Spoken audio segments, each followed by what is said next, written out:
ওয়া জাআলা বাইনাকুম মাওয়াদ্দাতাও ওয়া রাহমা, এবং এই স্বামী এবং স্ত্রী, নারী এবং পুরুষের মাঝে আমি আল্লাহ পাক প্রেম, প্রীতি, মায়া, মহব্বত আর ভালোবাসা সৃষ্টি করেছি। চিল্লায় বলুন সুবহানাল্লাহ। সম্মানিত হাজিরিন, তার বাস্তব উদাহরণ, তার বাস্তব প্রমাণ একটু গভীরভাবে লক্ষ্য করলে বোঝা যায়। অচেনা, অজানা, অপরিচিত একজন নারী, একজন পুরুষ বৈবাহিক সম্পর্কে বিবাহিত হয়, ঠিক কিনা বলুন? এই অচেনা, অজানা, অপরিচিত একজন নারী, একজন পুরুষ কেউ কখনো বিবাহের আগে দেখে নেই, হঠাৎ করে বিবাহ হয়ে গেল, বিবাহ বন্ধনে আবদ্ধ হয়ে গেল। সংসার করতে করতে অবস্থা এমন হয়ে যায়, স্বামী স্ত্রী ছাড়া থাকতে পারে না, আর স্ত্রীর স্বামীকেও ছাড়া থাকতে পারে না, ঠিক কিনা? অন্য চিন্তা ভাবনা নেওয়ার দরকার নাই, ভালো পজিটিভ চিন্তাটা নেন। স্বামী এবং স্ত্রীর মধ্যে সংসার করতে করতে, ঘর করতে করতে অবস্থা এমন হয়ে যায় যে স্বামী স্ত্রীকে ছাড়া থাকতে পারে না, স্ত্রী স্বামীকে ছাড়া থাকতে পারে না। আছে না নাই?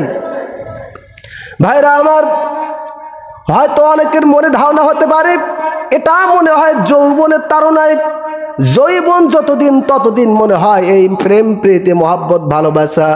না না না, আপনি যদি প্রমাণ নিতে চান, আপনার আমার দাদা দাদি বাড়িতে থাকে, অনেকের বেঁচেও আছে।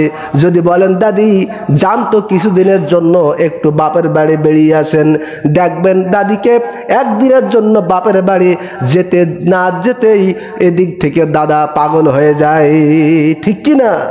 বুড়া বুড়ি বয়সেও আল্লাহ পাক স্বামী এবং স্ত্রীর মধ্যে প্রেম, প্রীতি, মায়া, মহব্বত, ভালোবাসা সৃষ্টি করেছেন। সুবহানাল্লাহ। এটা শুধু যৌবনের কারণে নয়, বরং উভয়ের মধ্যে আল্লাহ পাক কঠিনভাবে প্রেম, প্রীতি, ভালোবাসা সৃষ্টি করেছেন বিধায় এই পৃথিবীটাকে প্রেম, প্রীতি, ভালোবাসা দিয়ে আল্লাহ পাক ভরপুর করেছেন। সুবহানাল্লাহ বলুন। তাছাড়া অন্যের একটা অচেনা মেয়ে, অন্যের একটা অচেনা ছেলে কেউ কখনো দেখি নাই, কিভাবে তারা ঘর সংসার করতে পারে? একটু চিন্তা হয় না? শুধু বিবাহ নয়, বরং এই বিবাহের মাধ্যমে আল্লাহ পাক স্বামী এবং স্ত্রীকে ঘর করার মতো টান, মহব্বত সৃষ্টি করে দিয়েছেন। সুবহানাল্লাহ বলুন। সম্মানিত হাজিরিন, এজন্য আল্লাহ পাক বলেন ওয়া জাআলা বাইনাকুম মাওয়াদ্দাতাও ওয়া রাহমা, স্বামী এবং স্ত্রী, নারী এবং পুরুষ, তাদের উভয়ের মাঝে আমি আল্লাহ পাক প্রেম, প্রীতি, মায়া, মহব্বত আর ভালোবাসা সৃষ্টি করেছি। সুবহানাল্লাহ। তাহলে একে অপরের সম্পর্ক থাকবে খুবই সুন্দর, খারাপ করার কোনো সুযোগ নাই।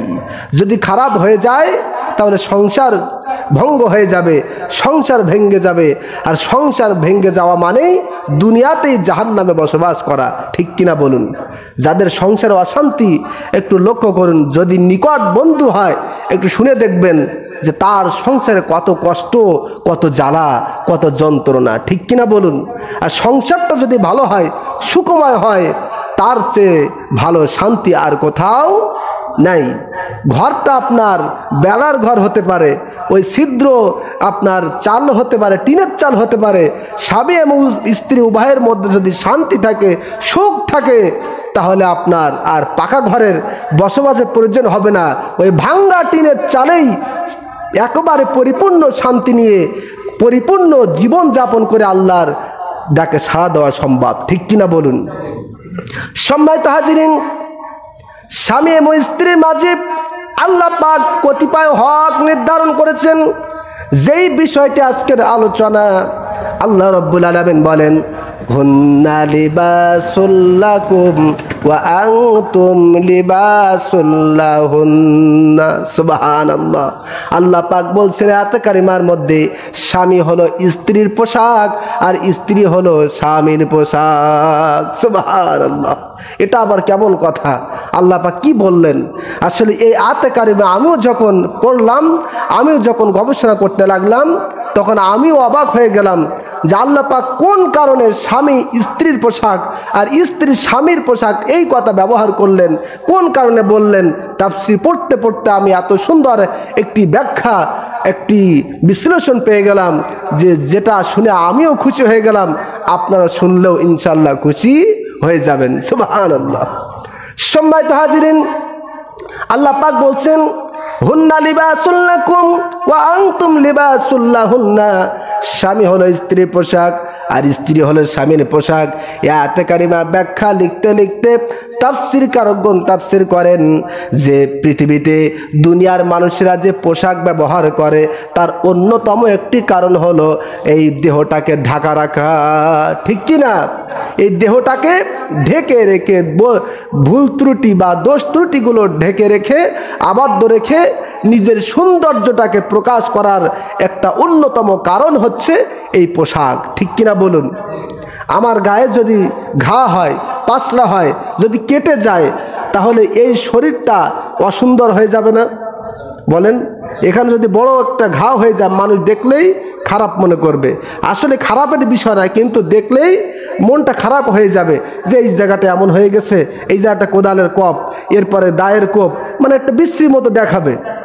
তো এই পোশাক আমরা কীভাবে ব্যবহার করি? এমনভাবে ব্যবহার করি যে আমার এই শরীরের যে দোষ ত্রুটিগুলো, এই শরীরের মধ্যে যেগুলো অসুবিধা আছে, সেই অসুবিধাগুলো পোশাকটা সুন্দর করে ঢেকে আমাকে সুন্দর একটা আপনার চেহারা প্রকাশের একটা মাধ্যম হয়ে গেল, ঠিক কি না?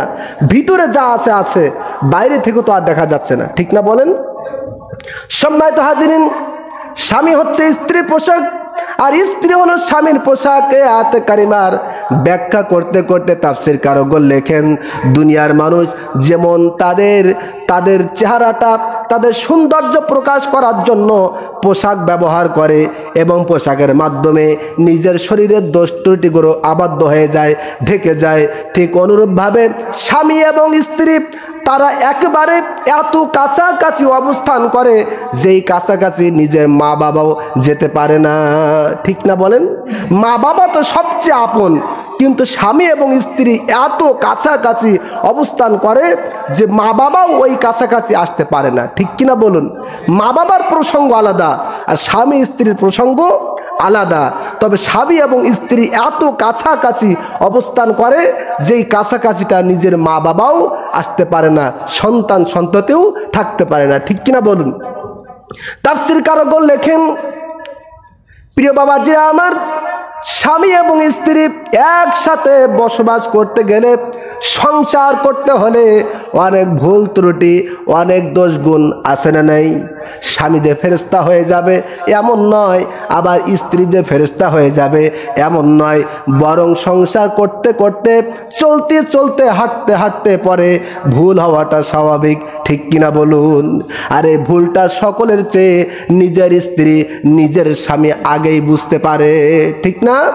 কাজেই আমার মধ্যে যে কি ভুল ত্রুটি আছে, আমার মধ্যে যে খারাপ ব্যবহার, কুঅভ্যাস রয়েছে, আমার বাইরের মানুষ জানার আগে আমার স্ত্রী ভালো জানবে, ঠিক কিনা বলুন? তো আল্লাহ পাক বোঝাতে চাচ্ছেন যে পোশাক যেমন নিজের শরীরটাকে ঢেকে রাখে, ওই ভুল ত্রুটিগুলো ভিতরে আবদ্ধ থাকে, ঠিক অনুরূপভাবে স্বামী এবং স্ত্রী এত কাছাকাছি থাকে যে তাদের একে অপরের ভুল ত্রুটিগুলো জানাটা একেবারে স্বাভাবিক। তবে পৃথিবীতে স্বামী তার স্ত্রী ভুলগুলো গোপন রাখবে, ঢেকে রাখবে এবং স্ত্রীর ভালো কথাগুলো, ভালো কাজগুলো প্রকাশ করবে। অনুরূপভাবে স্বামীও তার স্ত্রীর ভুল ত্রুটিগুলো গোপন রাখবে, ঢেকে রাখবে এবং স্ত্রীর ভালো দিকগুলো প্রকাশ করবে। স্বামী তার স্ত্রীর ভালো দিকগুলো প্রকাশ করবে, স্ত্রী তার স্বামীর ভালো দিকগুলো প্রকাশ করবে।